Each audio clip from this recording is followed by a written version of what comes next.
아, 슬픈 일입니다. 방금 녹화한 게 날라갔어요. 고지가 다 갔는데. 자, 봅시다. 물리적 성질부터 우선 알아볼 텐데요. 증발 압력이 저온에서 대기압 이상이어야 된다라는 말이 뭐냐면은 증발 압력, 우리는 냉매를 액체에서 기체로 만들었다가 다시 기체에서 액체로 만들었다가 반복하죠. 그러니까 온도가 낮을 때 우리 자동차를 보통 육지에서 몬다, 맞죠? 온도가 낮을 때 기압이 대기압 이상이어야 된다. 우리 대기압은 육지에서 6회 공, 우리 공으로 올라가면은 압력이 어떻게 돼요? 압력이 떨어지죠.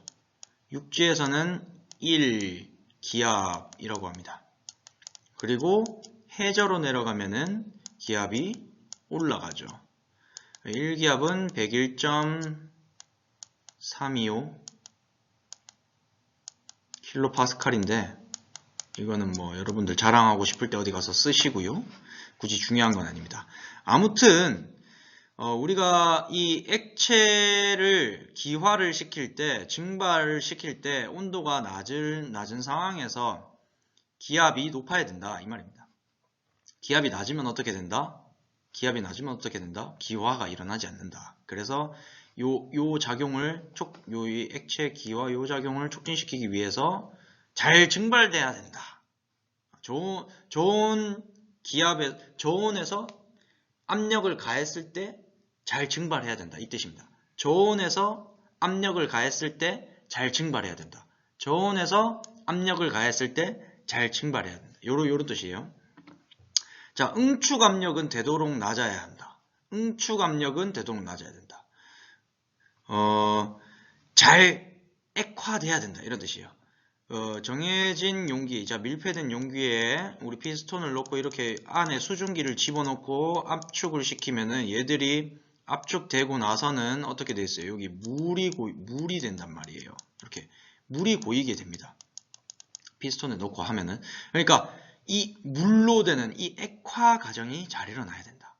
압력이 낮아도 작게 눌러도, 작은 힘으로 눌러도 액화가 잘 돼야 된다. 그러니까 요렇게 액기가 잘 돼야 된다. 결국 이거 물리적 성질의 액기가 잘 돼야 된다. 자, 임계 온도는 충분히 낮아야 된다. 이게 무슨 뜻이냐면은 임계 온도 이상에서는 아무리 압력이 높아도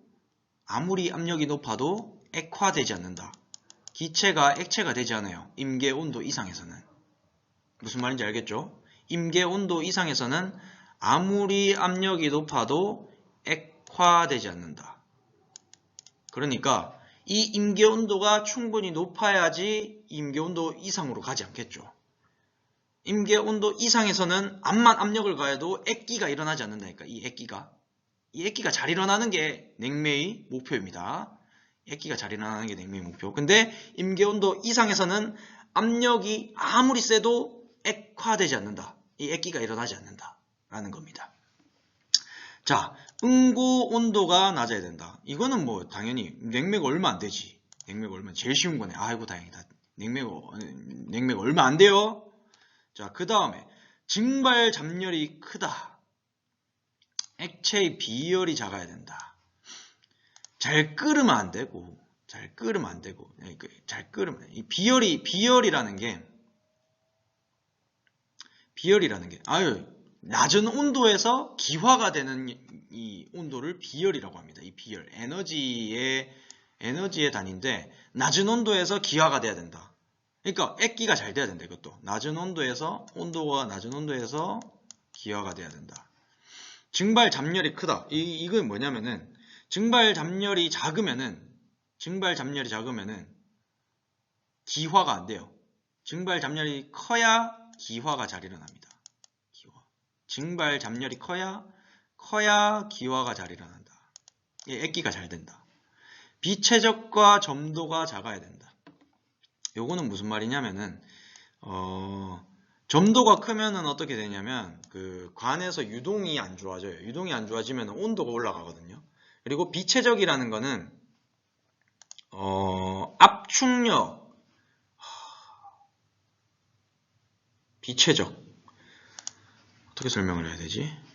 질량 대비 부피, 질량 대비 부피가 비체적이거든요. 질량 대비 부피가 비체적인데 이거를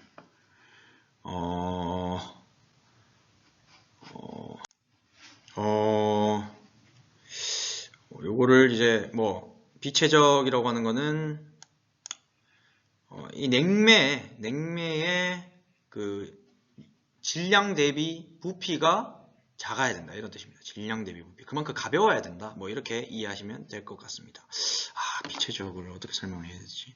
자, 화학적 성질 안정성이 있어야 된다. 화학적으로 안정성이 있어야 된다. 뭐 어디 되었을 때 뭐 부식되거나 그러면 되지 않는다. 부식성이 없어야 된다.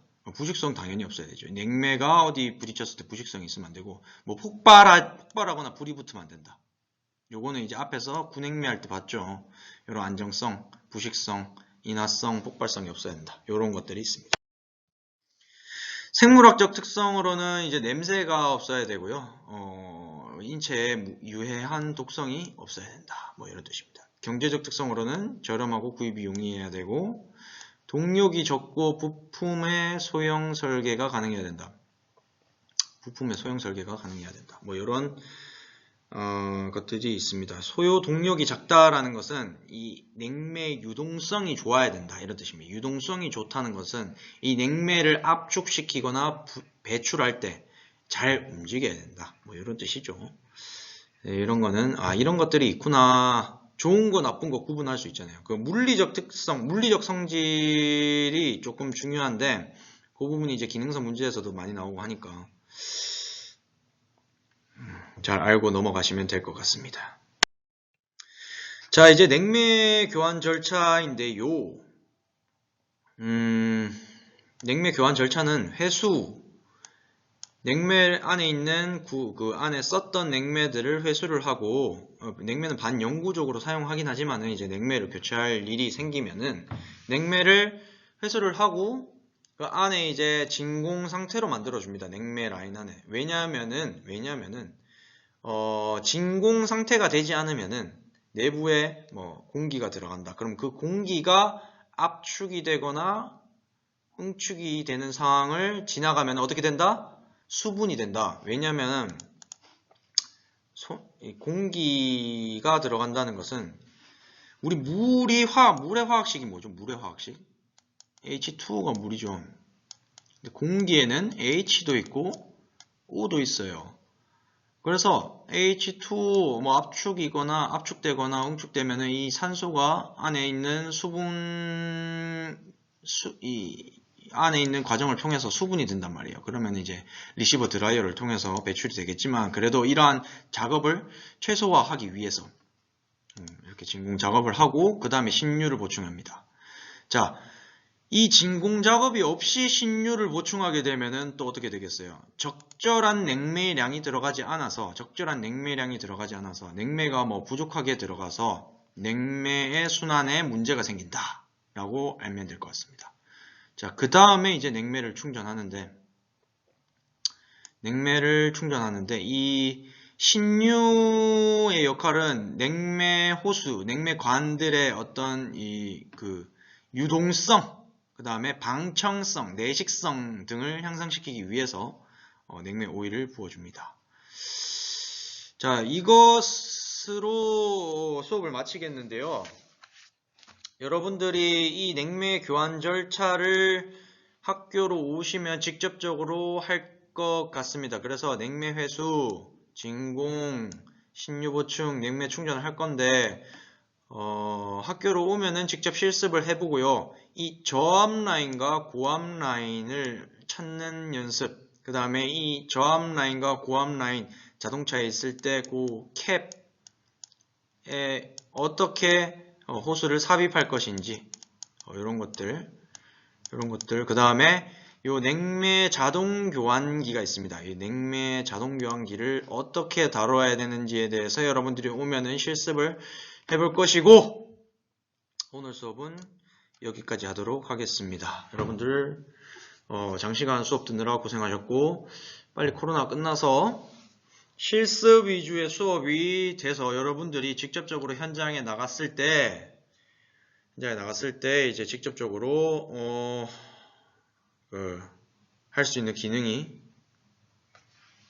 기능을 향상시킬 수 있는 시간을 되도록 많이 가졌으면 좋겠네요. 자, 고생하셨습니다.